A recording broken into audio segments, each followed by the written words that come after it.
Hi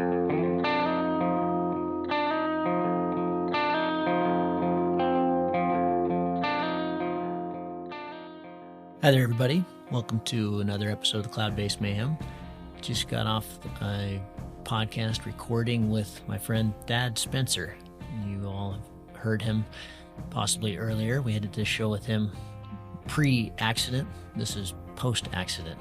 For those who didn't hear, Thad went in real hard in a weird towing accident out in Minnesota, western Minnesota. He and Alex Peterson were going for a big day, and I actually got the call on this heading to U.S. Nationals in Chelan in 22, so it's been about 18 months, and this is kind of the comeback story. It's all positive. It's not doom and gloom. It's all cool, just the takeaways, funny stuff that happens in the ER, funny things that happen when you're on fentanyl, and just the comeback, the fear, anxiety, the fear, injury, and the anxiety, and just all the things that go into, should I fly again? Should I not? Family dealing with having somebody pretty broken, but it was 100% recovery. In a lot of ways, he got very lucky, and we need these mistakes. We talk a lot about just how valuable they are in creating who we are and who we become and who we will become. So it's a great story, and we had a lot of fun with this. And as always, when we go in, there's a lot of learning. So enjoy this second edition of Thad Spencer. Just before we get to the show, just wanted to say happy holidays. Enjoy this holiday season. I know many of you have travel plans down to Colombia and Valle, South Africa, Brazil, wherever this crazy sport takes you. Enjoy, be safe, and if you can, this show will always be free and will always be ad-free, but the way we make it possible is through your support. If you can support the show, all we've asked for is $1 a show. If you can do that, awesome. If you can do more, even more awesome. Various ways to support the show through the website. Go to cloudbasedmayhem.com and find them all. You can also do it through Patreon and other ways, even through crypto. So thank you for making this possible. I appreciate it.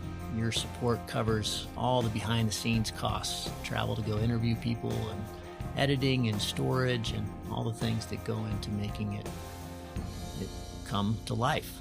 And without you, it's not possible. So thank you very much. If you've been listening for a long time and haven't been able to support us, but you're in a position now, it's the holidays. Great time to do it. We've also got lots of merch on the website. You can get Cloud-Based Mayhem trucker hats that are really cool. Each one's totally unique. Or Patagonia t-shirts with the logos. I've got some new stuff coming in just after the holidays, so keep an eye out for that. And thank you for making it possible. I appreciate you all. Thanks for listening, and enjoy this show with Dad. Cheers.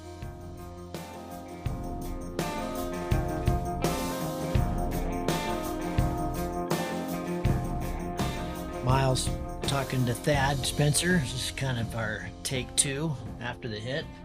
Should we call it a hit? Big hit? I like that. It's been a big hit. It's been a really big hit. All right. So here we go. Thad, good to have you back on the show. This is take two. And as I just said, this is after the hit. You made a lot of hits in your life with music, and now you hit the freaking ground pretty hard. So we're going to talk about all that. I was just actually this morning thinking, this is going to be fun. I'm going to talk to Thad again, and I remember the call from Alex Peterson, who was incredibly. I don't know if you know this, but he was kind of the first air Jedi that I knew when I got into paragliding. I remember flying out at Bingen on the other side of Hood River for one of my very, very first times. I was I don't even know if I had my P2. I was brand new, cracking the egg. And Alex was, taking off. I don't think he had a helmet. His shirt was wide open. Yeah. Just, this hair flowing.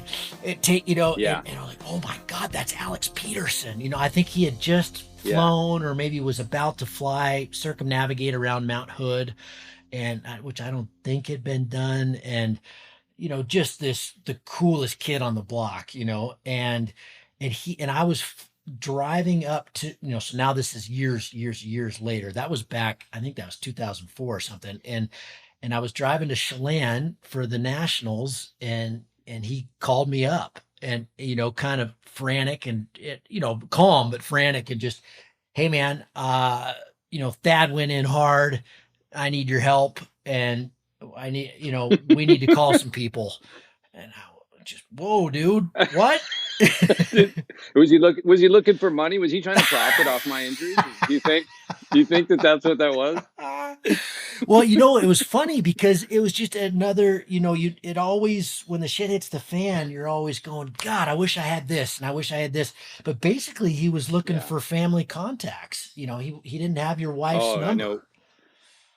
That was a really interesting lesson about communication, and sort of when we're flying with each other, we should have each other's We contact should just have a information. I know it spreadsheet, sounds don't morbid. we? We need a spreadsheet. We need we've started these Telegram groups or WhatsApp or whatever. Those are really helpful. But yeah, man, it's just always, holy cow, I don't even have this dude's wife's family. I don't have a way to contact anybody. No, and it wasn't lovely how my wife found out. So this as a man that's maybe been injured. I want to ask you about that, but Oh, dude, I've been injured I've so never many really times, been. but not from paragliding, knock on wood. But yeah, I've been, oh my Oh, gosh, I had okay. 9 knee surgeries in both shoulders. And yeah, I've been hurt plenty. And you want to kind of control the communication of how you've been injured to your loved ones. You want to kind of you want to spin that to be the best possible. I'm in the hospital, I'm on my back with a lot of broken bones, but hey, everything's fine, honey, how you doing? Hey, I'm Mm, good. I wanted to be able to make that call. And it takes a while. I was flown by a helicopter into the hospital, then you're in the ER, and then you get CT scanned, and then you get told what to do, and then you go to the ICU. And all that time I didn't have a phone, and Alex was frantically just trying to play yeah. catch up. And so he did get my son's um, phone number, called my son, and my son gave him, I think somehow all they got was the address of our place in Wisconsin. So we have a place in Minneapolis and we have a place in Wisconsin. And I had been in Wisconsin, left to come fly. So I drove back to Minneapolis, about 2 hours away, went flying that day, then got injured.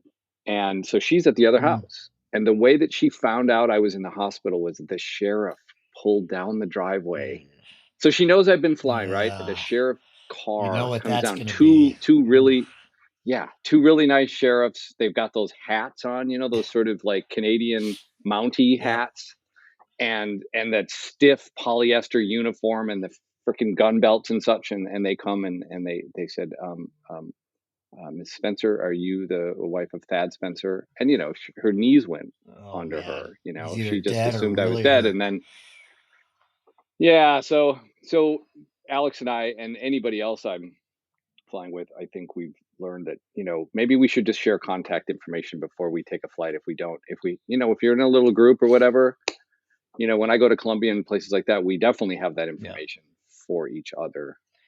Yeah, but it's one of But these yeah, 2020 it's really hindsight bad. things, isn't it? I mean, it's you don't think about it until it's a little bit too late. We did a show with this guy Richard Barber, and a couple of his buddies that had an adventure go pear shaped in Pakistan a while back, and the way their loved ones found out was through Garmin. When they hit their SOS, Garmin has their emergency contact, and Hmm. that was terrible because the information was, I mean, yeah, Sterile. sterile, and something Yeah. really bad has happened. Thank you very much. Good night. And you have no way to find out how it's No, bad and or then who just to. wait, No, what? you can't call Garmin. Yeah, and Yeah. so I've thought a lot about this. I think our emergency contacts should not necessarily be our loved ones. It should be who's the best person on earth that can handle Mhm. an SOS situation, an emergency situation. If, for example, for me, it's my neighbors. It's Nate Scales or Matt Beechner, guys that are really good pilots that know the game, that Mhm. know who to call, that know how.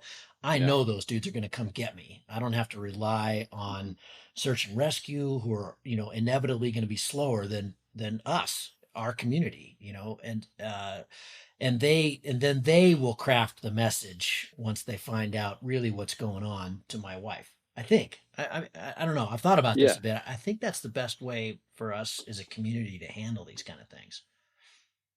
Well, yeah, I was sitting in the ER, um, pining to get my phone. I knew that there'd be an opportunity at some point after all the hubbub was over, that I could call Sheila and just say, "Hey, this is what happened, and hey, I'm fine, but I'm going to be in the hospital for a bit."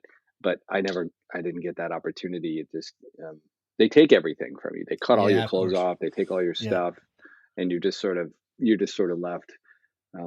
But anyway, I mean, yes, that wasn't great. It was the worst possible situation for her to find out. But she was nonetheless incredibly supportive through the whole thing. I remember saying in the hospital, I remember saying, that might be it for me and the paraglider, because you have that Yeah. feeling, you have that sense of, this was Isn't it really worth it? monumental. And she said, yeah, she said, oh, don't even talk about that. Of course you will. And that's just the accident talking. You're fine, and she was just really behind me getting back onto the glider, Awesome. which I don't know if a lot of people have somebody in their lives like that. Yeah, good question. That's an interesting one. I mean, I think a lot of people, typically men, is just so, it's a sport that's, there are more men doing it. You hear a lot of stories about, once they get a girlfriend or get married, they stop flying, and uh, for all kinds of different reasons. Kids, safety, risk, Yeah. just also as a being a partner. This sport takes you out of being a partner a lot. So I think Well, and it's an incredibly it's selfish sport. Let's incredibly be selfish honest. It's sport. it's probably worse than golf. Those guys that golf that disappear for the day. We disappear for Yeah, days. At a and you think whim. and The when you first said that, I thought, oh yeah, but golf's so expensive. Yeah. This sport's cheap. Well, golf's stupid. Golf's Golf's really stupid. Yeah. stupid. We can say that, but yeah, price wise, I bet they're comparable. Um, I always think of George Carlin when I think of golf, and you're gonna do it 18 bloody times. um, hey, yeah. so rewind. What happened? How'd you hit the ground? What was? Tell us what happened that day. Well, okay. So it starts with the Xeno 2 coming out. So that came out. So my accident happened June of last year. So is that 2022? Are we in We're 2022 now? 23, so this was Is it? Yeah, 22. yeah. So Yeah, June, yeah, June year and a half. 22. And the Xeno 2 had just come out. Bill and I both got ours, and I had the first opportunity to fly it, weather-wise. And I had a lovely, like 7 hour flight, 150, 160 miles. Really, really liked the glider. Felt how different it was from the Xeno 1. And I know you're not a Xeno guy, but I flew that glider, into the ground. Just like 5 years, I think I was on the Xeno, and it has very, very predictable and obvious Okay. characteristics. And you get the 2, and you sort of assume many of those characteristics are going to come right along with some improvements, right? That's what you. But it really is kind of a different glider, and particularly in just the way that it communicates to you is a lot noisier. Really helpful in the lighter Hmm. lift, a little bit more of a handful in the So it's stronger not so lift. That's stiff. all I. The Xeno one I always heard was Yes, really not so stiff. tuned Was out. really hard to search and light stuff and that kind of thing. Yeah. Yep, it was just a little less Okay. talky. Um, and so again, I had one flight on it, just this one day, and I remember debriefing, telling Bill about it afterwards. Like, dude, so great, because the improvements were the kind of improvements you Mm. wanted. At the end of the day, when it's light, you can really find everything with much more precision than the first, which maybe would have flown through some of that and not given you hints about it. So this is my second flight on it. It had been a week or so, and it was a kind of a mixed media day, I would call it. It was kind of a high pressure, but maybe still had really good top of lift, and maybe there was a chance there could be cloud. It was one of those kind of mixed in the middle Yeah. days, but it was showing in XC Skies to be a really good one, and kind of gusty, wind as often those days are in that time of year when you want to get a long flight. You're probably launching with a little more wind than is fun, you know, down ground handling. It was a little cross. So it was gusting maybe up to 15, 18 and steady at around You're 10. talking miles an So it was hour? a handful. Yeah. Yeah, sorry. I Yep. always do. I'm an Yes, American, I know. Gavin. Did you see Okay. the SNL skit about the metric system and all that? That was one of the Yes, best man. ever. That was Oh my so good. gosh. Nobody So knows. so Nobody good. knows. Yeah. Yeah. Yeah. So yes, I will speak miles per hour. So anyway, it was one of those days where when you pull your glider up, you sort of, Yep. you slide underneath it, and it was a full on kind of, and it was just Alex and I, and Steve Serene showed up to tow us, and he had a friend And with what's him, what's a this hang glider terrain pilot. like for those listening? Where are you? It's Just dead flat. I'm on a dirt Okay. road, dead flat dirt road in western Okay. Minnesota. It's an area we've found that has several roads facing north, south, east, or west, 2 to 3 mile long roads. So nice long tows. And this day it was cross, so we were on the east-west road facing west, and it was a bit north. Okay. So it was kind of it wasn't a handful, but it was a Okay. handful. When you pulled your glider up, you were kind of at a 45 to the road, and So not ideal towing conditions, not I, but but that's what manageable. it is. Yeah. That's what those Yeah. days are. Yes, and that's what those. If you want to fly far, you're going to have to be in some wind, and Alex is so much faster at putting his kit together. So he launched first. He has like one of those. I don't know. The thing just comes out of the bag and it's on his back and he's Yeah. gone, kind of guy. And I'm picking and sort of going through checklists and checking all the straps and just I'm Yeah. pokey. And I've got that big Cortel harness, which is just a lot of Yeah. stuff. And so he's already in the air and it looks like it's good. And of course, it always looks like it's good when you're on the Sure. ground itching to get into Sure. the air, and he just seems to be a speck and maybe even going to the Mm. moon. And any minute we'll So be you're gone and psyched. I'll You're just have to time to go. chase. Time to go. Gotta Yeah, go. time to go, and you got that kind of angsty Yeah. sort of. And so there was a guy that came along with Steve that I had met, named Jedediah Shermer. I hope I'm saying that right. Sharmer. Really nice guy, and he's a hang glider pilot, and he wanted to just observe paragliding launching tows, so because he's thinking about ebbing towards that direction. And Until that so, day. yeah, yeah, exactly. This is what he sees. So, really nice guy, and we're talking to him, and he sat in the back of the truck with the tow winch and just watched. And so when they got back, I'm ready to go, and I'm flying one of these. This is Revis found me this interesting tow bridle that's very different than a normal tow bridle. No, normal tow bridle is it connects to the carabiners, and it's two pieces of webbing with some sort of a clasp that comes undone, and so it comes to a triangle in front of you. Well, this tow bridle is interesting. It was just a piece of, is it Dyneema? Dyneema. Dyneema? Is that Dyneema. what it's called? Yeah, Dyneema. It was a piece of Dyneema that attaches kind of like a chicken switch on a snow kite or Oh, a water okay. kite. You know how you pull the little Yep. red thing and then it Yep. undoes. So it had two chicken switches on either carabiner, and then just a piece of that cord that goes from one to the other, making just an arc in Okay. front of Huh. you.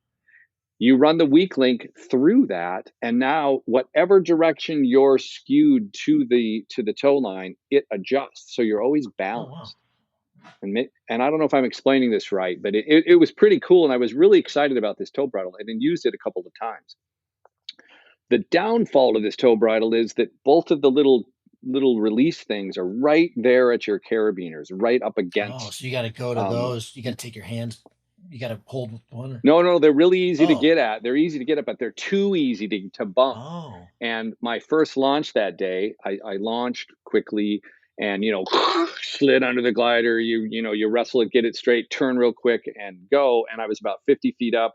And as I was adjusting, I don't know if you have this problem with your Cortel, but every time I launch with my Cortel, I have to kind of push my flight deck Yes. down into Yeah. position and kind of wrangle it a little bit. And as I was doing that, I popped the chicken switch and I was Oh. released.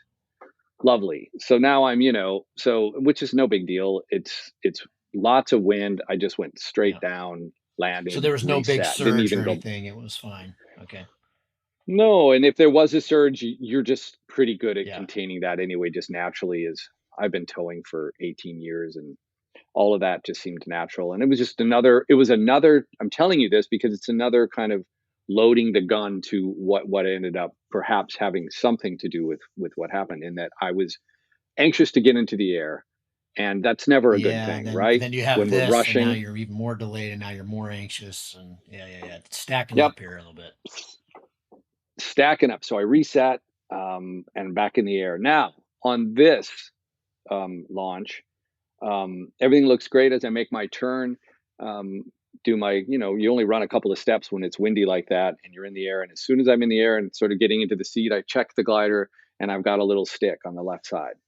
And it's Yeah, little.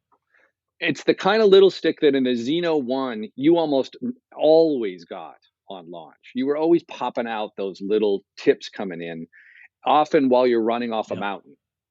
As you're doing your run, you're like ping, ping, ping. Yeah, okay, yep, that's clear. Or even if it's not clear, when you've left the mountain, you can still just waggle that out really quick with a sure. little pump. Okay, so now we'll get into my arrogance, um, in that I saw that and right away, like, well, I pop this out, but it doesn't Mm, come out. A few pumps, and I'm low. I'm probably, let's say, 25 feet. I'm just in the seat. I haven't even done anything. I haven't even pushed the flight deck. I haven't done anything. And I'm going to get that cravat out, and that becomes kind of my mm, focus. It's not a big cravat. We're talking about probably a mm, foot of material. It's not wound in. It's just mm-hmm. tucked. So leave it alone. And I should leave it Yeah, alone. Thank you, yeah, Gavin. And had you been along on the flight, perhaps you could have given me that information from the truck, mm, and because it's really what probably put me where I was. It didn't cause the accident, as you'll hear, but it certainly wasn't a good thing that I was putting a fair bit of yeah. focus on this. Okay. Okay, so a couple things are going on. I'm weight shifting to the right. The wind is from the right, right? It's a little bit north. And so I'm weight shifting over that direction and Mm-hmm. I'm futzing. And I started by doing the brakes, nothing. Then I grabbed the stabilo and pulled on that. And all that did was bring in a big ears over the Mm, cravat, which was quite counterproductive to what I was trying to do.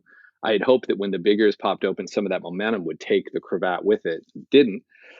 Um, and so instead of I'm still in line with the tow vehicle. I know where I am in proximity to this tow. I'm letting myself drift a little bit to the south because that's keeping me on the wind line. This whole thing is causing that a mm-hmm. little bit. So I've moved a little bit to the south. I'm looking up and I've decided, you know what? I think I'm going to grab the stabilo and give it a pop and see what that does. I'm just I'm winging it at this point, and I still have my right hand on the brake, and I've probably got both. I think at this point I've got both brakes in the right hand, and I'm just starting to reach, and the whole glider goes away. Mm, So I wasn't touching the stabilo.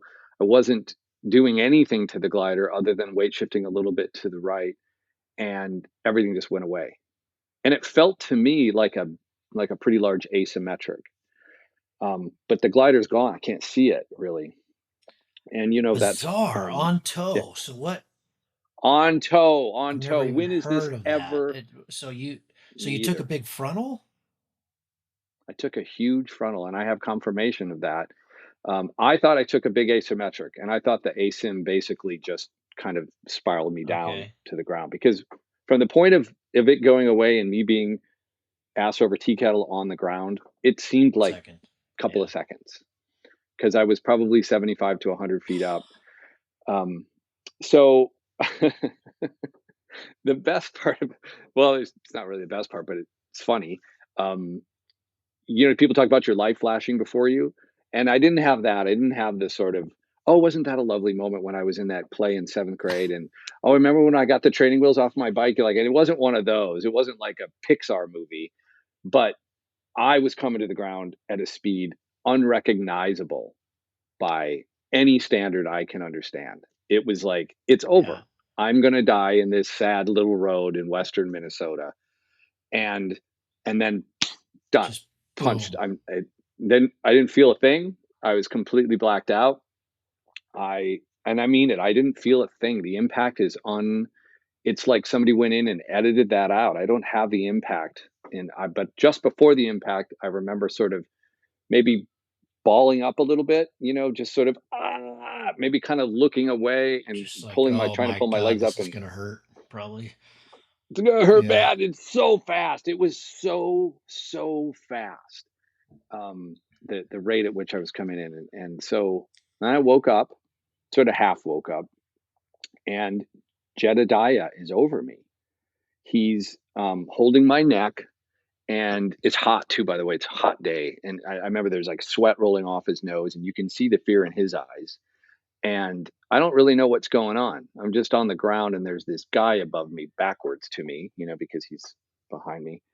And then it slowly realized, oh, yeah, I was just flying. Oh, no, I was just crashing. It all just kind of slowly comes back into your head. And he's still holding my head in that kind of way that somebody does when they're assuming you've broken your neck. And he's asking me questions. And I guess I answered some of them. He said it took me a while to become lucid. I was pretty knocked out of it for maybe 3 to 5 minutes. Um, and and of course, I don't know if it's shock or what it is, but I sort of wiggled my toes and wiggled my fingers, and everything felt pretty good. And so I said, "Yeah, I think I'm good, dude. We should, yeah, let me up." And he sort of got a little tighter Hey, on his nope, we're grip, not gonna and he do said, that. "No, I just saw you hit the ground. I think we've got an ambulance coming." I'm like, and he said, "I think there's a helicopter." I said, "Oh, no, no, no, no, we don't need a helicopter. Just take me into," because the closest town was Wilmer. I go, "Well, we could just get an X-ray in Wilmer."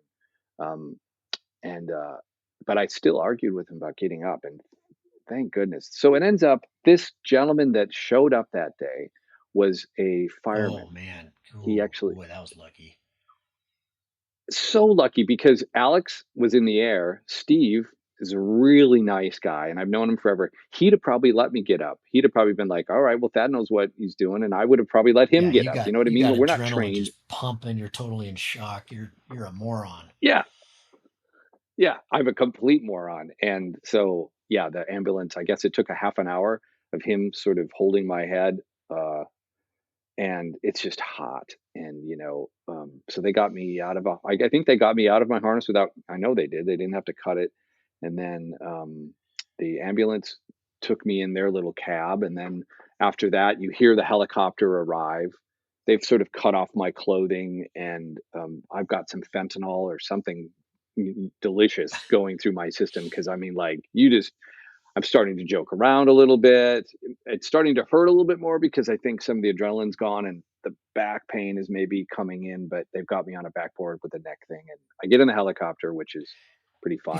Before this, so the we I had an incident with Ben Abruzzo, who my supporter and all the XAPs, when he broke his back in Nevada. When the ambulance showed up, they had no Hmm. drugs on board. They had no narcotics. That wasn't allowed Why?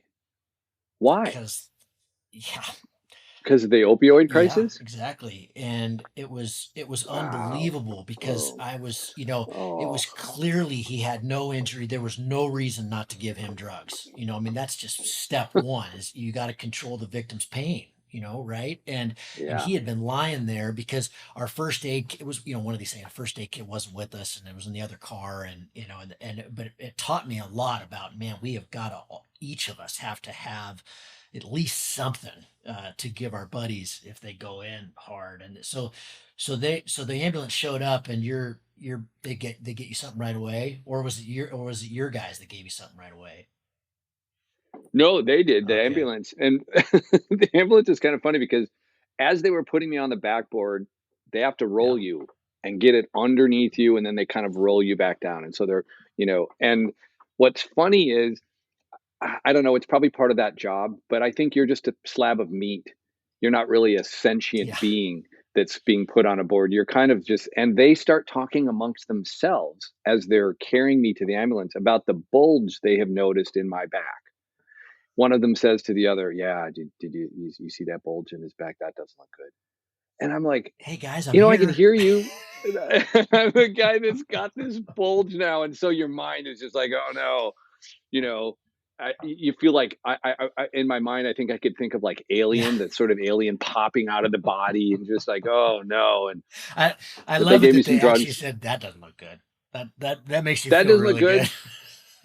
good. And the other one goes, oh yeah, yeah, I did see that. And it's just like, oh my gosh. I go, guys, and I think I did say something like, how bad, what does that mean? And then they sort of started to placate me a little bit. And then they get the drugs in, and you're doing a lot better. Time goes by really fast, because according to the guys on the ground, Jedediah and Steve, it was like 45 minutes until the helicopter Mm, showed up. To me, it was two yeah, sure. minutes 2 minutes, and I was in a helicopter, and I was chit chatting with those guys. I tried to get them to take me to a different hospital than the one they were going to take me to. They were taking me to the level one trauma center in Minneapolis, which is HCMC, which is downtown, and it's a great hospital, but it's very Yeah. busy. It's gunshot wounds and car accidents, and so I was like, well, why don't we go to the Fairview Riverside? It's like a little bit more of a suburban hospital, maybe a little Yeah. quieter, maybe a little gougier rooms. And the guy's like, "Dude, you're not going there. You have to go. You've got You serious just fall trauma. in a great Yeah. distance.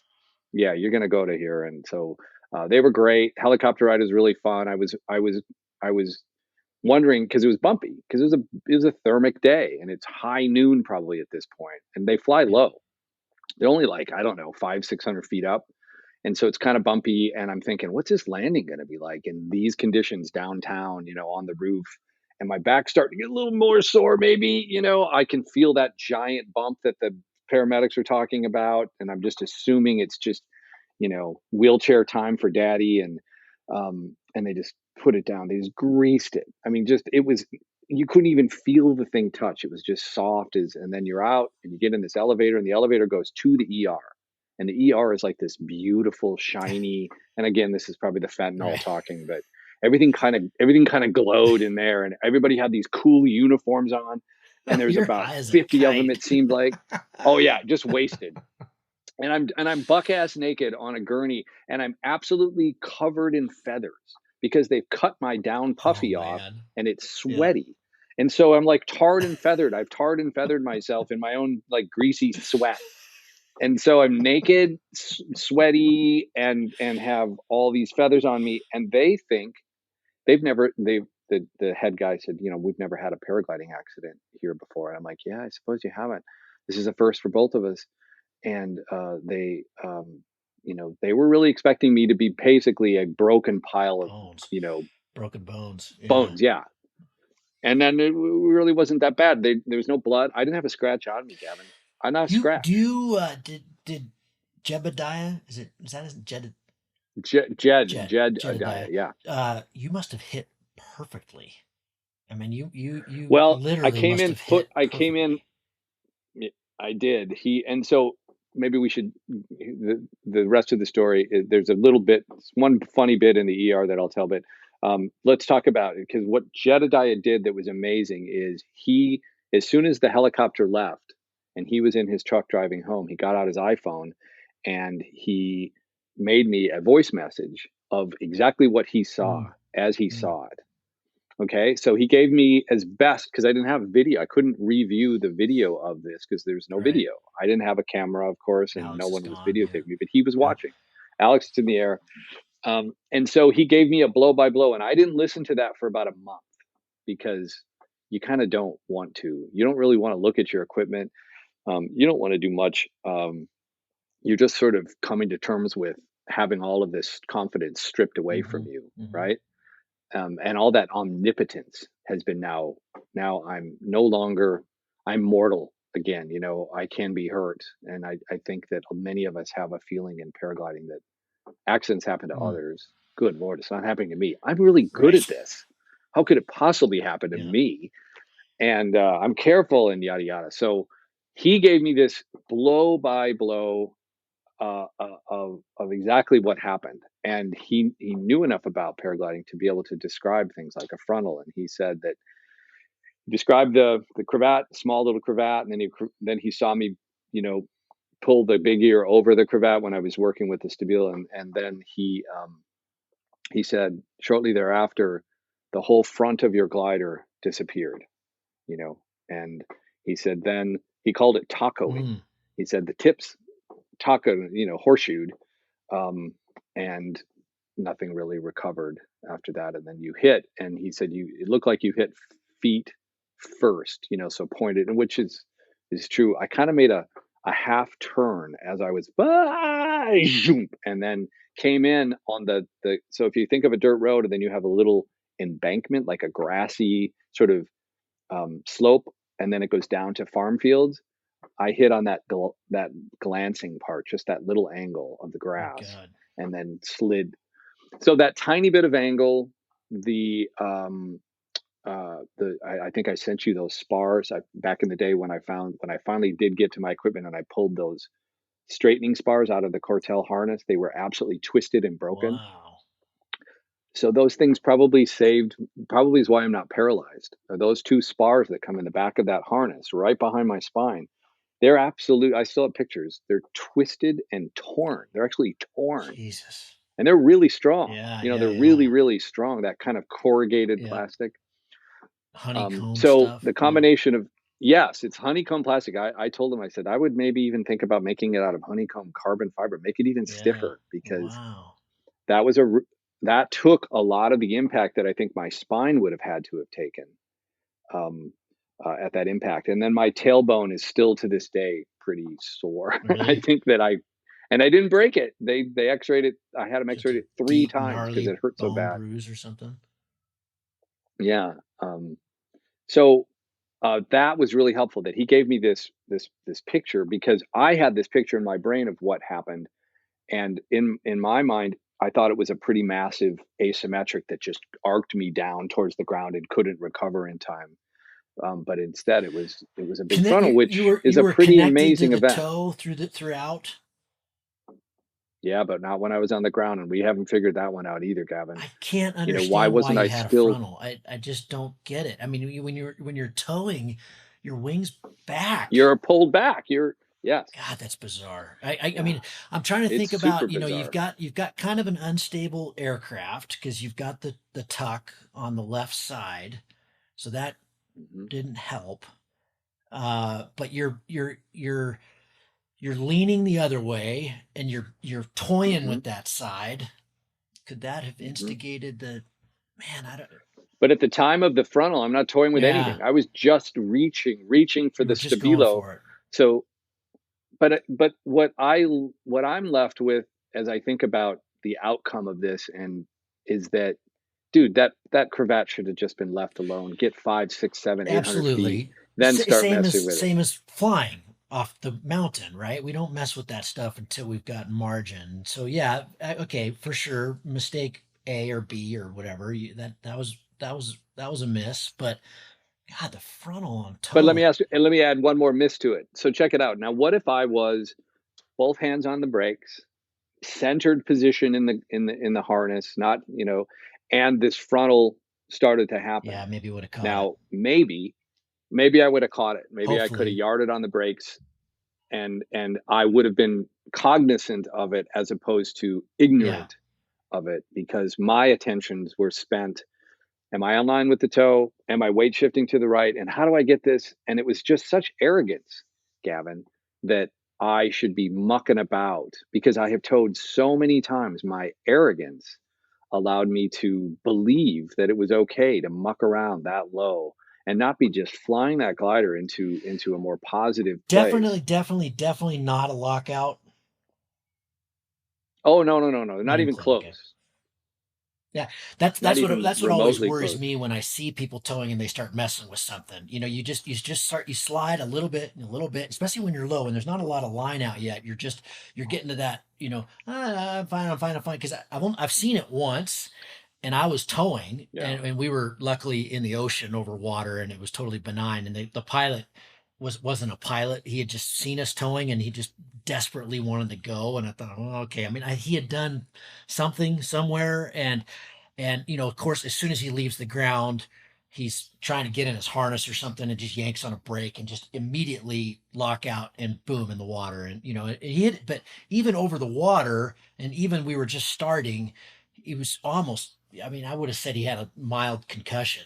So you can imagine it on a dirt Yeah. road or something. So that was the first time I'd seen one. I haven't seen one since, but it gave me a lot of respect for it because it was crazy how fast it was. It was just towing, whack, just bam, it's just holy shit, it was so fast. And I'd only heard about lockout, and I don't have the towing experience you guys do, but it was really frightening. Well, and if I was even remotely close to any angle like that, which I wasn't, but if I were, Steve would dump Yeah, the he knows pressure about all because that he deals all with the it. time. Oh my God, he deals with it all the time. He gets these students up there mucking about with their GoPros and trying to get into their harnesses, and they're wanging way to one side or the other, and they just dump pressure, slow the vehicle down, and if necessary, they'll bring them all the way to the Mm, ground mm. offline, and then restart the whole I mean, it doesn't procedure. fit But no, that the story at all. I just no. it's just weird. It's just weird that you lost your wing like that. Well, it was a thumping day, and I've deconstructed this with a number of pilots, and what we all just keep coming back to is that sometimes you get Yeah. hit, sometimes there's just a big piece of nasty air that, even though your glider is under pressure, and one thing that maybe pops into my brain as a possible is that could me weight shifting to the right have re somehow pushed the harness in a way that hit that chicken switch Mm, again, and I was released. Now I didn't feel that. I mean, that would be a pretty profound feeling. There would be a surge. First off, there'd be that immediate kind of pop where you're released from the hmm. tow, because like if you ever broken a weak link, or if you had a line break in towing, it's a very Oh yeah, profound big time. I have had that several pop. times, and it's hands up. It's hands on. It's like, whoa, I got to catch this thing. Exactly. Yeah. Yeah, you get the pop and you get Yeah. time. You know that it's coming. And so you have plenty of time to get on the surge. I didn't have that. I was fully pressurized, and then the glider disappeared in a finger snap. And it I was guess you just I like guess you just hit it's a really gnarly bit of air. all we can Yeah. think. And that's what Bill seems to think, and some others that I've talked it through with. And based on what Jedediah related, he didn't see the glider surging forward and then a cravat. It was the angle of attack was the same, and the whole Yeah. front end just Okay. disappeared. And I know we've all had frontals, and when you have them at altitude, it's almost a Yeah. non-event, and you wait for that pressure to come back. And I remember waiting just a little bit. I didn't have a lot of time to wait, but I waited a little bit, and then I got on. Then I gave the brakes just a little pressure, like, oh, it'll be there now, and it was just a Whack. sack of Yeah. nothing. The Your sack of shabam. potatoes going down. What's the funny story in the ER? Oh, well, the ER is great because they're all expecting probably the biggest trauma, in world history, in terms of what they just know that somebody's fallen from an incredible Yeah. height. And then I show up, and I'm, fully naked, tarred and feathered, and making jokes, all jacked up on fentanyl. And so they're asking about paragliding, and maybe I'm answering some of the questions. Again, you're pretty messed up, and it's very cacophonous. There's a lot of movement all around you, and you're just kind of on the gurney, and you're watching the ceiling, and then I hear this voice come from behind me, and she said, um, "Sir, is there anything you need to tell us about your incontinence?" And I said, "Wait." I go, I didn't know. Wait, what? My what? Your incontinence. And I said, I don't know what you're talking about. Incontinence, that's like peeing on yourself, or you can't pee, or she goes, well, sir, you're wearing a condom catheter Oh my god, that's right classic. now.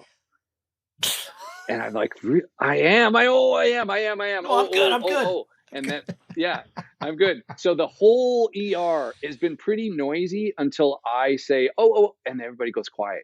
And you can kind of feel the heads turn, like, okay, how is he going to answer this? What is going on with why this is on this guy's dick? And I explained, okay, when we're in the air for a certain amount of time, you need to urinate, and this is the method that we've come up with in the paragliding community of how we connect this little hose. It runs out the harness, and everybody starts laughing, because they're just like, it's just not a thing you run into. That's a pretty strange Yeah, thing. So that's that really was really funny. good. And here's the best part: I somehow figure out maybe it would be a good thing to not, because you know what they're going to do to you. They're going to Foley catheter you in a hospital. You know Oh what that yeah. is? That's not, yeah, that's not I good. remember my And dad I always said, told me, he was in the military, and I went in for one of my surgeries, one of the knee ones early on. And, I grew up ski racing. I think it was maybe the first one, my first big ACL repair, and he said, make sure they don't give you a catheter. It ruins the flap. I remember saying that it ruins the flap. You'll have to pee the rest of your life all night, you know. And he was so mad about he'd had a surgery at some point and had to get a catheter, and it ruined his flap. And Well, damn. Well, so I got to keep mine on. They let me keep it on, ah, Gavin. I was able to pee out that for the first few days I was in the hospital fantastic. because you're pretty That's immobilized. great. So then they give you a CT scan, which we all know what that is. And once I was had the CT, then I just waited, and then the doctor came in and read the butcher's bill. And, I think you sort of start thinking, you know what? I'm going to be fine. I bet there probably isn't even anything broken. I bet this is, because I was whisked in and out of that big room pretty Yeah. fast because they're checking they'd already checked me for internal injuries in the helicopter. They have this mobile ultrasound thing and they were doing that on me. So they didn't see, but they said I had one lung was slightly collapsed, but they said it would reinflate and it did later that day. Other than that, um, so the guy comes in.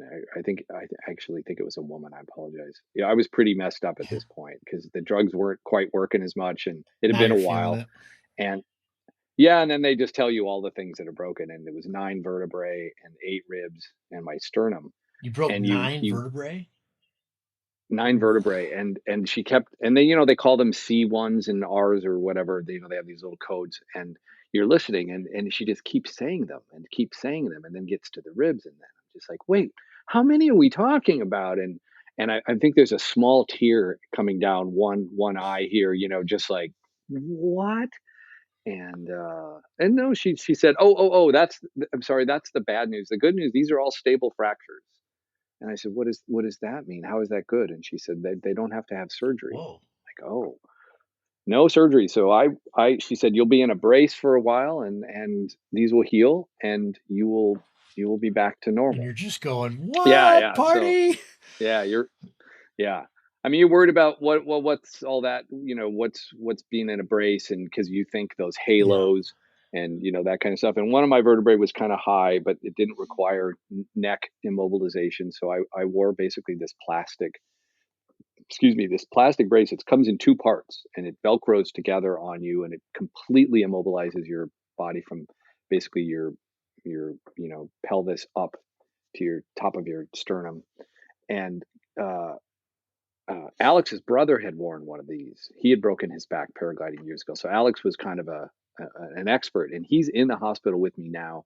He was with me when they told me the news, and so we're both just sort of in a little shock. And he goes, "Yeah, I know about these body braces, dude.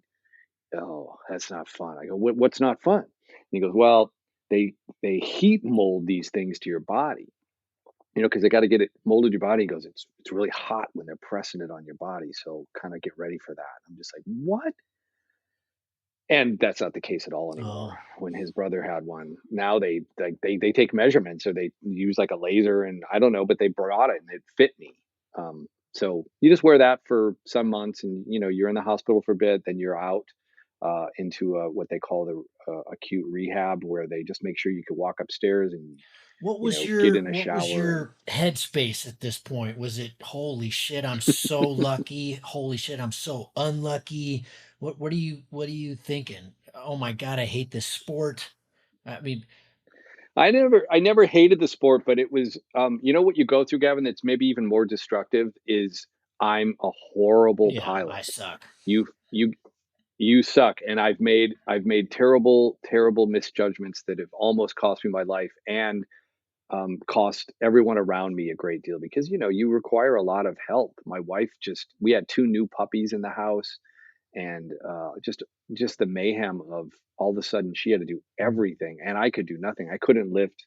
They wouldn't allow me to lift anything more than 5 pounds. um, and you're in a lot of pain. I was in a lot of pain for quite a while just as I healed.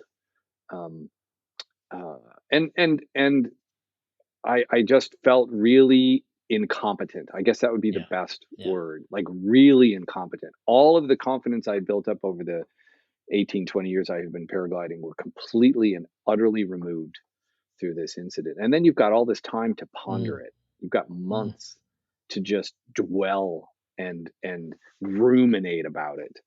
And that's pretty unhealthy too. But also I think like grieving, it's part of the process. You have to ruminate about it. You have to see it from all the angles, and you have to figure out, because there isn't, just like your reaction is classic. Oh my God, you're on tow. How could that happen?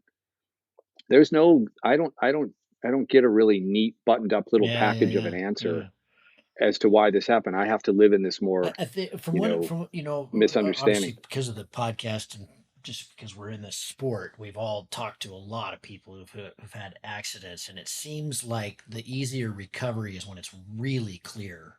When you really understand what went wrong, Yeah. you can identify it, and when it's mushy and gray and that seems, then there's a lot more. We like knowns. When there's a lot of unknowns, it's just your brain seems to frazzle it a bit. Well, and like I think when you get away with stuff, when you get away with little incidents throughout your career, it's easier to sort of Mm, rationalize that as, yeah, because I'm really mm. good. Hey, buddy, you can't keep this one Right. down. I'm Yeah. good, and it's not luck. I got skills, and they're Mm, natural. I got natural mm, skills. You know what I mean? You can come to so many different um, understandings of why you've stayed safe all these years, and then when you haven't, when when your luck runs out, you got a lot of processing to do about um, a how you've been looking at the sport for all these years. How skilled are you?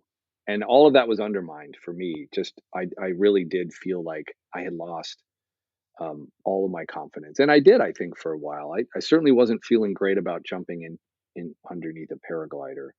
Um, Chris Santa Croce, I saw this thing he did. He talks about preserving the good feelings you have about paragliding and how important that is. It's like something you have to hold close to your heart and preserve, and don't let it get eroded, because it's easy for that to get eroded, and then you don't want to go back and do it. You see your paragliding equipment and feel bad about it as opposed to feel mm, excited mm, about it. He actually uses that analogy. He says, you'll see your gear and you want to go do that.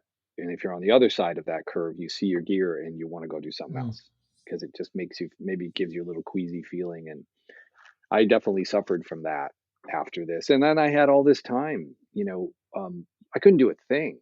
Walking for the first month was a pretty big deal. And then pretty soon that was my main activity for the 3 months that I was immobilized, was taking walks in the hot of summer in a plastic shell, and just sweating and and knowing you, I don't know you really well, but you have a lot of energy. This must have just been burning you up. I mean, just to be incapacitated is my worst nightmare.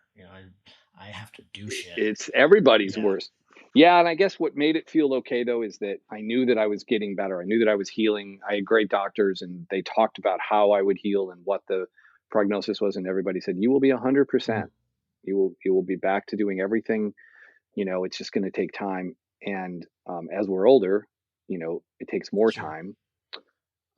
So that was, the impatience of it all. On top of it, psychologically, I had just retired after 35 years of running a business, sold it, and then was also battling the kind of, I don't know, ineptitude and, insecurity of all of a sudden having your identity, if we look at our identity as being work, being removed, and now what and who am I? So I was just coming on the heels of that into this accident, and now I'm sitting, I'm sitting in a chair, looking out at a window for 3 hours, with nothing. That's the plan that I have for the afternoon.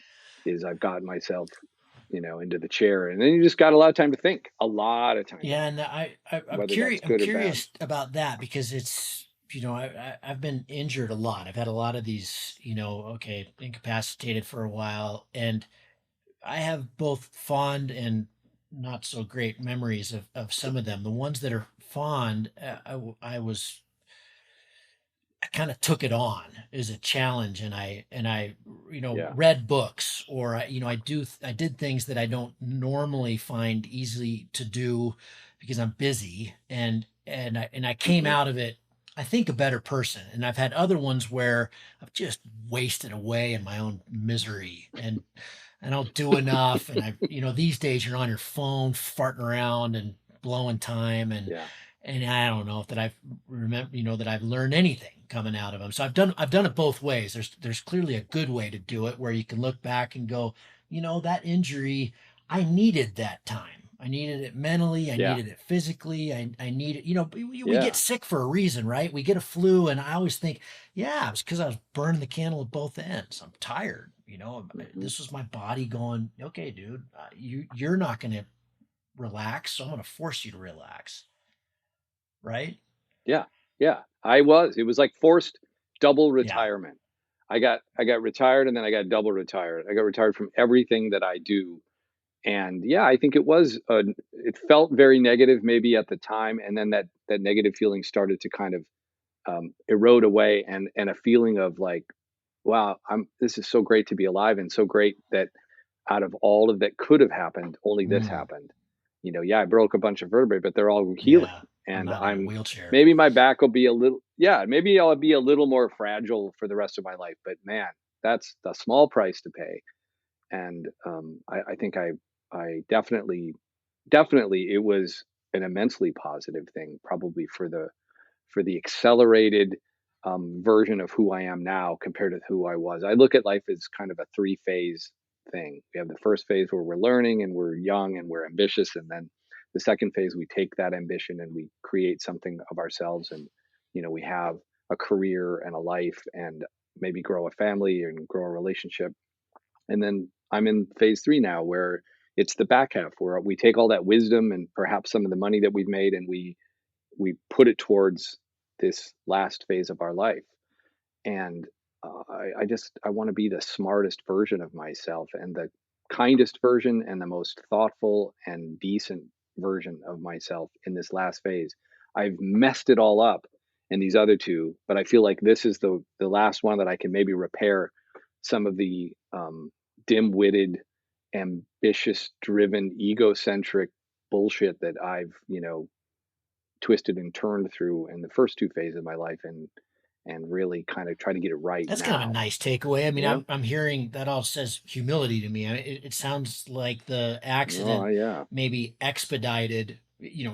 Who who are we to say you may have come to this conclusion anyway, just out of retirement. Maybe you didn't need the accident for this, enlightenment, but maybe it kind of expedited the humility side of things, which is something we all need a little heavier dose of.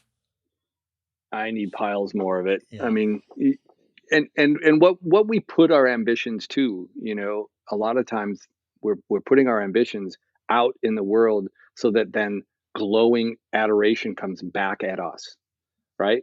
Look at how successful you are. Look what Mm, you've done, mm, right? Those ambitions are often driven to sort of put a spotlight back on ourselves. And one thing about being in this phase of my life is I think I'm thinking a lot less about putting a light on myself and more just enjoying myself and making sure the people around me are enjoying mm, themselves, and thinking more about that than look what I did. And I think that really phase two of your life is spent. Look what I mm. did. Whether you're trying to post up a really big flight and make sure everybody sees it, or fly the furthest from the launch that day, whatever it is, I've been that guy forever, having all of that ambition, and um, it is a lot of energy that maybe can be spent more Mm. positively. And sitting around in a plastic shell on a 95 degree humid day, you know, kind of biding my time healing, gave me a lot of perspective on that. Mm. And then also how one approaches the sport of paragliding and why. I guarantee you that you've had several reasons for why you love and do paragliding through your time doing it, from the beginning to the Yeah, end they of it, change. and Yeah. how you're doing it. Yeah, and how that changes. And I think that Alex put it really well when I was trying to come back into the sport. He said, dude, just do some country club flying for a while. And I love that phrase, country club flying. Just have Yeah. fun. I don't like country clubs. I think they're racist piles of shit. But I don't agree with, yeah, what a country club is, but I love that idea that let's just have Mm. fun and let's just find days that are enjoyable and that manifest nothing more than fun, and that can start to build a foundation that gets me back to, perhaps having a few more goals and pursuing those And goals. But how's right that now, been? Are you flying again? it would, yeah, yeah, yeah. I've been, yeah, and it wasn't easy. The very first flight I took, the very first flight was really funny in that. So it took a long time. We were in California last year from December to April, and in about a month in, I had brought a kit with me. I hadn't flown. Took me a while to even look at my kit, Gavin. It took me probably 2 months before I got my kit back out of the bag since the Mm. accident. Alex brought it to me because all my stuff was, he wrapped it all up. So it still had the dried grass and gravel in the bag from the event. Mm. Of course, there was no blood, which is Yeah. great. It was nice to not have like a bloody harness I had to clean up, but I hung it all up and inspected the glider line by line, and all the cells and everything. And then I did the same thing, hung up the harness and inspected it. And that's when I found those pulled Yeah. out those Battens. Yeah. spars that come down the back and they're twisted. But I didn't think much about flying more than just, I know that I'll give that thought, but I need to get some distance from it. And by this winter, so this was last winter, I was starting to feel that way. And I'd been speaking with my flying friends and telling them some of the things that were going on in my head, and working through that. And finally it felt okay to go fly. And so I chose, and this is a funny place for me to fly because I am not a ridge soaring person. I'm not good at it at all. I don't know if you're any good at ridge Yeah. soaring. I'm horrible at it. It requires a specific kind of, like a little quiver of gliders. They have a 22 meter for this, and like they're into that, and they're really good. And I showed up at Torrey with my giant Cortel harness and my Xeno 2 and all of my Mm. anxiety. And my friend Phil Russman said he'd join me. I said, yeah, I just need somebody to be there for this first launch, right? And uh, it was a little light, and we had a cup of coffee and waited, and then the wind started to come on. And as it came on, it was obvious. It was kind of like a light switch. It was on. It was blowing like 9, 10.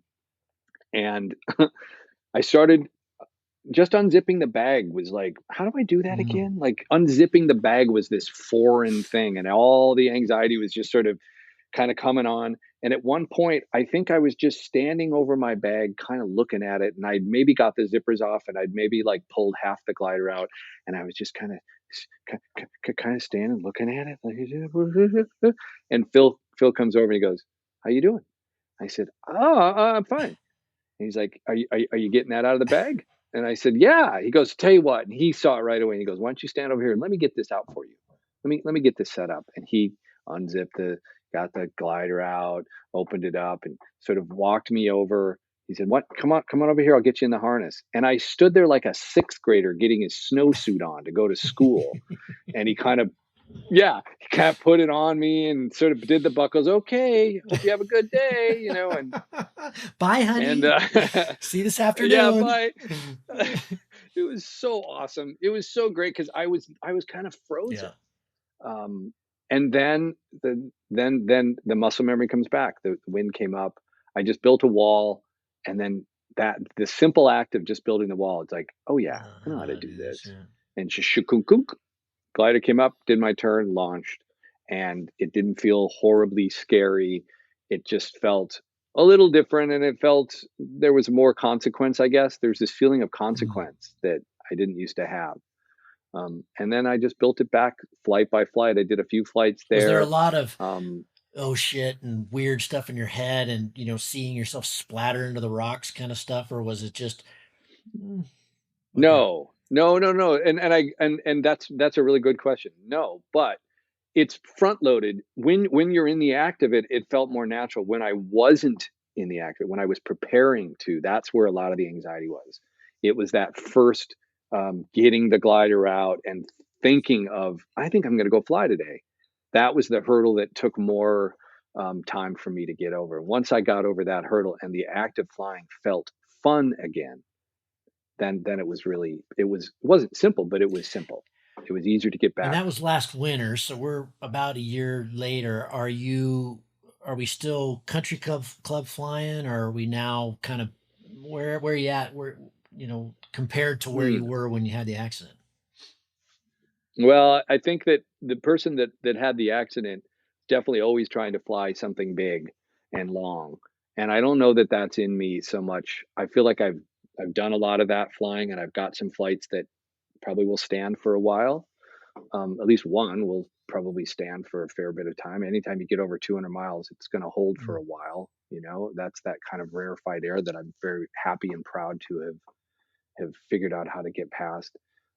So I don't feel like I'm chasing those ambitions as much. But what I did this summer was I would get up on a cross country day and I would just say, "Why don't we fly for 4 hours? mm, Let's go for 4 hours, and then how you feel at 4 hours, you can land or you can keep going." And I remember the first one, I got to the 4 hour mark, and I don't remember what the distance was, but the day wasn't great. It was kind of a handful of a day staying up. And I remember thinking, four is enough, landed and got picked up right away. And then the next time that all of a sudden I felt like flying a little mm. bit more. And then Andy came into town. Andy Dahl came into town. And we had this lovely day where we just flew this big triangle. And by the way, I should note I also stepped back to a photon Mm. initially. That's how I kind of got. Uh, my first flights were in the Xena, but it was at a ridge.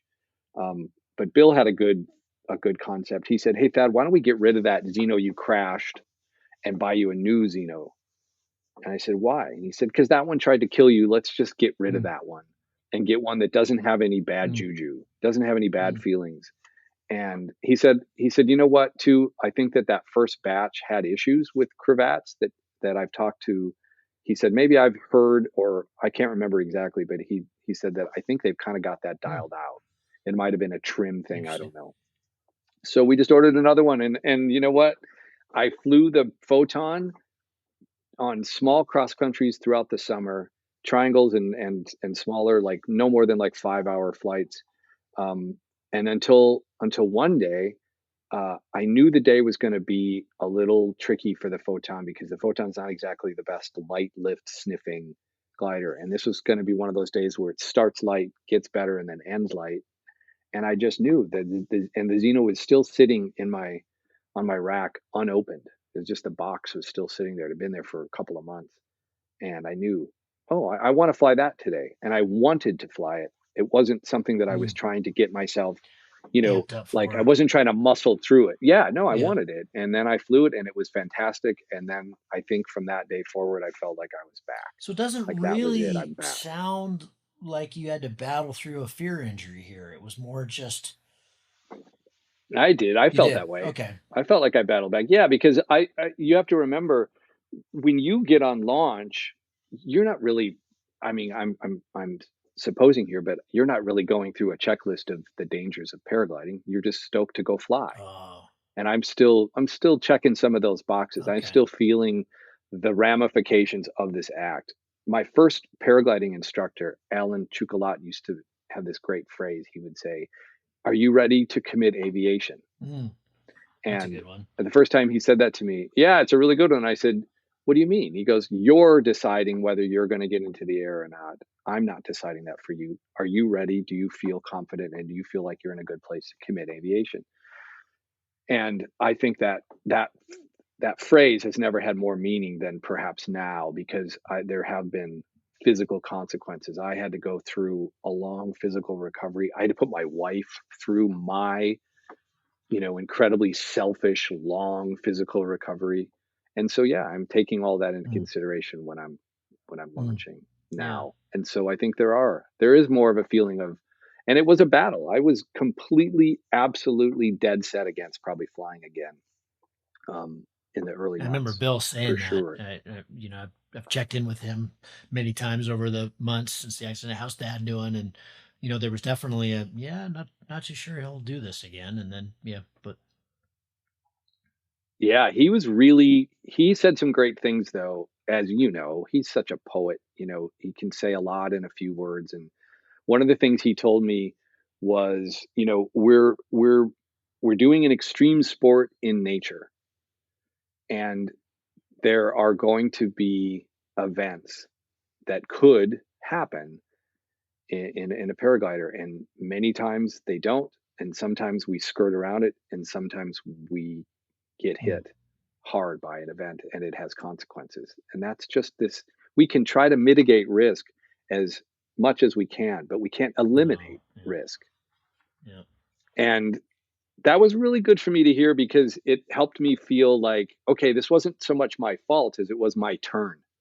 It was my turn to have an event low in the worst possible time. Now, could I have helped the odds of my event? Yes. Now that I've really, circumnavigated and thought about this whole thing, I should have been two hands on the brakes, focusing on my glider, focusing on gaining safe altitude where an event couldn't, bother me. And I didn't do that. Um, so I paid a very heavy price, and I might have been able to obfuscate this entire issue had I had both hands and maybe checked that checked that frontal.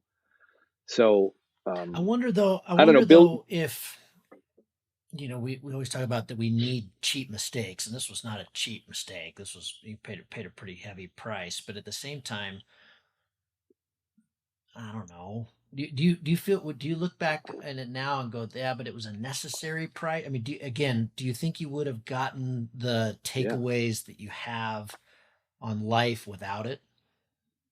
Yeah. no, that's why I say, we're all on. I'm not some mystic, and I'm certainly not religious, but I definitely feel like things kind of happen for reasons, and those reasons are, of course, self-motivated. We're putting ourselves in places that cause things to happen, right? It's not like the world is got this master plan and setting us on it.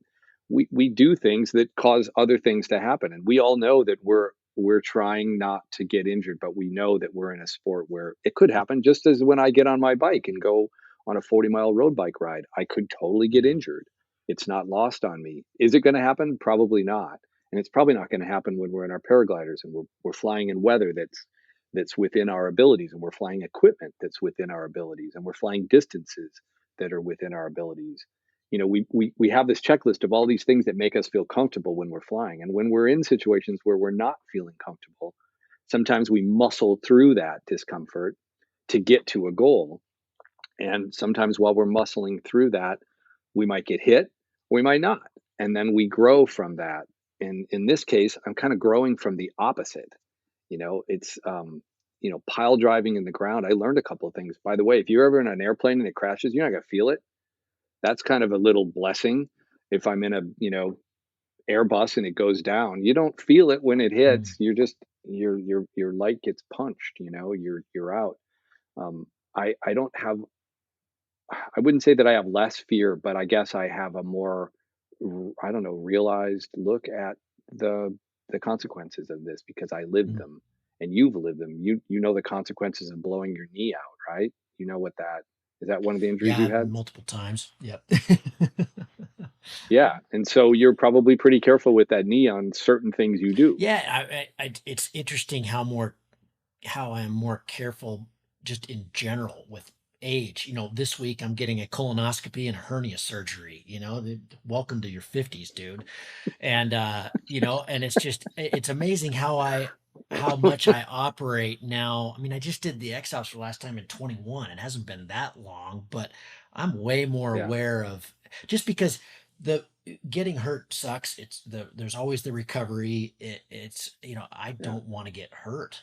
I've been hurt a yes, lot, and so you're just more careful, which I think, which is interesting too, because in this sport, that's maybe not the best approach. I think a lot of times we need to be just absurdly confident, and yes. you don't want to be sitting in the back seat in this sport ever.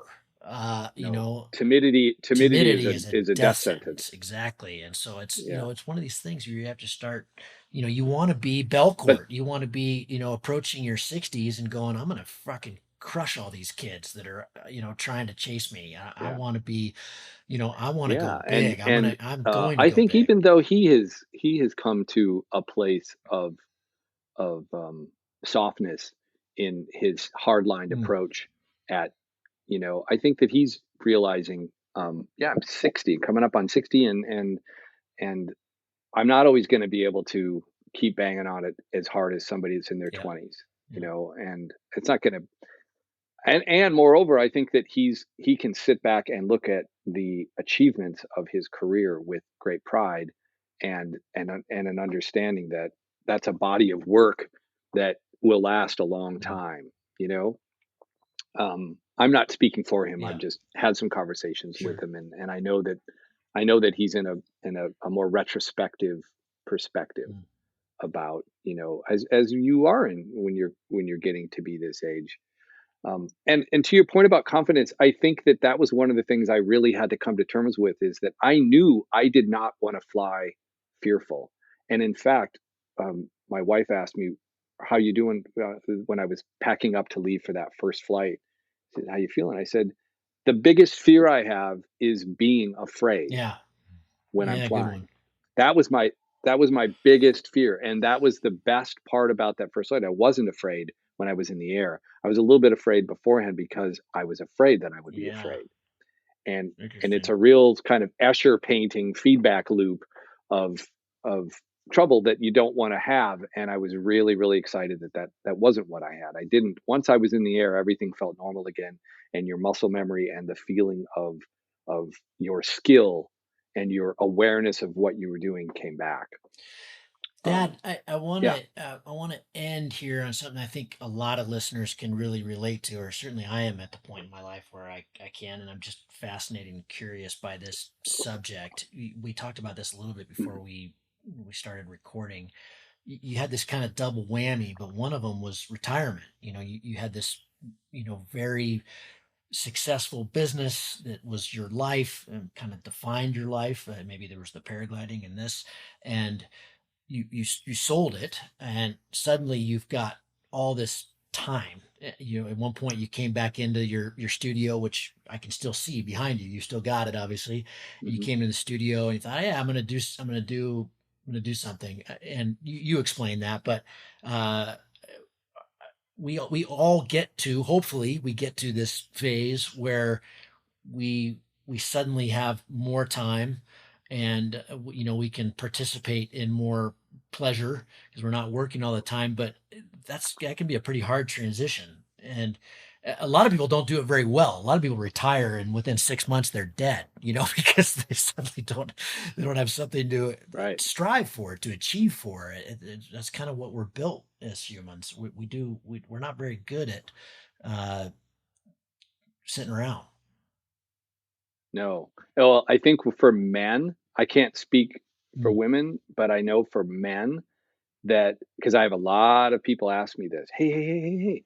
You've retired, haven't you? Yeah, I've retired. Hey, how's that going? I'm really nervous about that. And I'm like, what are you nervous about? Well, I mean, what will I do? And I always answer that with whatever you want. Right now, you do what your job tells you to do, or what your career path has, in store for you. And when you're retired, you get to decide. And I think a lot of people have fear about that. That they'll have no ideas about what to do with their time. And that might be part of what's spinning in your Mm. brain a little bit. It's like, well, what am I going to do? And I think that what you end up doing, first off, you talk about that 6-month paradigm. First off, I think it's a 1 year process. I think that from retiring to where you feel comfortable as a retired person is probably a Mm. year, because you have to get past all that ego and past all that self-worth stuff. You're also, by the way, while you're retiring, you're also becoming an invisible man in our society anyway, because we're Mm. aging, Mm. right? You're not attractive to women anymore. You're a Mm. transparency, you know, and coming to terms with that and being comfortable with being transparent in our society is kind of step one. Like, nah, it's all right. I'm old, and most of the people below 40 think I'm worthless. Okay, I don't think I'm worthless, and I'm okay with that. I'm okay with their feelings, and I'm not going to let those feelings sort of make me feel negative about myself. So I think you have to come to terms with that too. We're aging, we're disappearing, as from being vital, important parts of our society in a Mm. way. But the career thing is tough because we put so much of our self worth into that. and to those accolades and to those achievements. And for me, that was a big thing. I had ran this thing. I started something from nothing, created something that employed a, a, a fair number of people, and did a fair amount of business per year, and grew that, and then at its height sold it. And the engine that inside you that did all of that is still purring Yeah. away, and there's nothing to point it at. It's like this engine that's revving and it's not in gear. You don't have anywhere to Yeah. put it. And so I think what happens is you have to get that engine to a slower idle first off. You have to just get that to stop being sort of adrenalized by all of those things, that all those attributes about you that helped you build that business and strive and succeed are not necessary to strive and succeed in Mm. retirement. And being in a body brace and sitting about was a really great sort of um, pressure cooker of getting that motor to that engine just to start revving at a lower pace. And then you've got time to figure out, well, what is it that I want to do? And I like to make things, and by things I just mean anything, whether it's a piece of music or um, a shed or a greenhouse for my wife, or um, paint. I started to Mm. paint, uh, and like I just want to make something from nothing. That's a really interesting and important thing. Otherwise, I feel like I haven't. I don't need to. I don't need to come up with a lot of. I don't have to have this big checklist that I've completed by the end of the day for me to feel worth. I can do very little um, in terms of accomplishments and still feel like I've had a good day. If I've had a good day and I've been around some people, and I've had some social interaction, and I don't know, just lived a simpler, more quiet life, that's really Mm. good, Mm. and if there can be some flying in that, All the you better. know, all the better, all the better. And the risk of that being gone, that's, I think, what was really painful, was that maybe I've lost my identity as a a functioning, working person in our society, and I've lost Mm. paragliding. Losing both of those two things was a that was a Disorienting. I was my self-worth. Yeah, can you imagine what that would feel Mm. like? Like, if flying wasn't on the table anymore, who are you, Mm. Gavin? You know what I mean? Like, what is it that you really excel at? And that's what I was faced with. Yeah, then who am I, and would I be okay? And the funny thing is I got to this place where, to get back into flying, I got to a place where I was completely comfortable not getting back into Mm. flying. I felt confident and quiet in my heart without that in my life. I could see myself without it. And then I started to crave it. And then I found a path Mm. back to it. But it had to be almost off Yeah, the you almost had table. to kind of throw it away, give it away, hand it off. But Mm. that's what retirement is Yeah. too. So to answer your question, I think that answers it more than anything. You can't see it until you don't have Until it. you release it, You let have it to go. you have to release it, and it has to be gone from you, and then you realize, oh, well, I'm actually this guy Mm. now. I care about these things, and Hey, that's you know, okay. I'm It's all right. Yeah. yes. Okay. When you realize, okay, but it doesn't have to define me. Fine. Adios. Yeah. Yeah, and then you are who you are in that phase, and you get to be that guy for the rest of, you know, till you want to be another guy. And I think that we get to invent ourselves, and when we lose sight of that, when we think the world is inventing us, or our work has invented us, that's when we're misguided. It's like, no, you invent yourself. You decide who you're going to be, how you're going to be, what you're going to be every day. And if that happens to be someone that wants to fly really long distance in a paraglider, Yeah. awesome. But if you're okay just flying a pretty good distance in a paraglider, you know, then that's really awesome too. And I think I want to make big flights, but it's not going to be the end. It's not going to be the sole reason I get under a Right. paraglider. Right. And maybe that's the perfect thing for a guy that just turned 61, and still feels a little stiff in the morning from that injury. That injury keeps me. And I took my back brace, and I packed it up, and I put it in with like some of my other paragliding equipment. I just kind of keep it in there. It's Just a like a little nice little, reminder. like, yeah, just that was there. Yep. Don't put that on Right. again. Don't ever be in a place to put Yeah. that Yeah. on. Yeah. I like it. Thad, thanks, man. I got one Oh, go quick. ahead. Yeah, yeah, yeah, yeah. Well, I have one really great story that Bill told me when I was in the throes of like trying to figure out what to do. I was like, I don't know what to do, and he's like, well, because he broke Yep. his neck, and he wore a halo, full on halo, bolted to his Yeah, skull. those things are gnarly. You know how Oh, those yeah. work, right? Nasty. And he said all I could do was walk, because he said, Thad, you want to get out and walk. I'm like, all right. He goes, that's all I could do, and it really gave me peace. He said I got to the point where I was walking like 10 miles a day, and I said, really? Because I was walking maybe 2, and I'd be all kind of clammy and sweaty, and so he said, yeah, but when I first started walking though, he goes, I go out, it's summer, I got the halo on, and it's kind of gray colored. It's kind of like a gray titanium. And he said, all of a sudden in my head, I can start to feel a burning ache, where the bolts connect in, because it was taking the Oh, heat. God.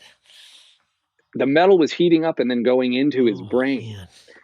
And so he started to walk he'd just take a t-shirt and lay it on top of the halo.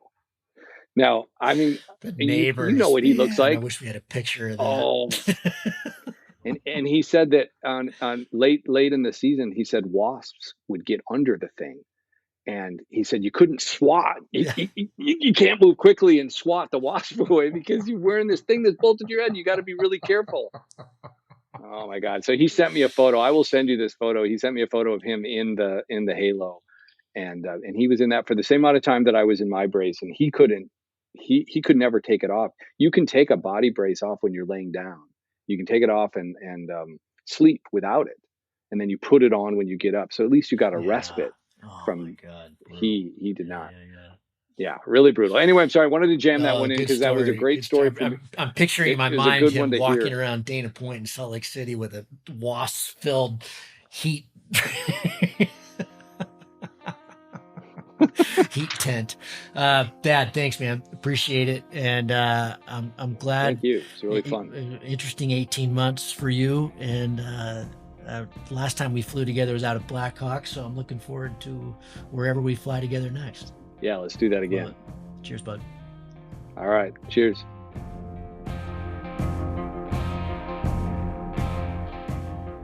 If you find the Cloud-Based Mayhem valuable, you can support it in a lot of different ways. You can give us a rating on iTunes or Stitcher, or however you get your podcast. That goes a long ways and helps spread the word.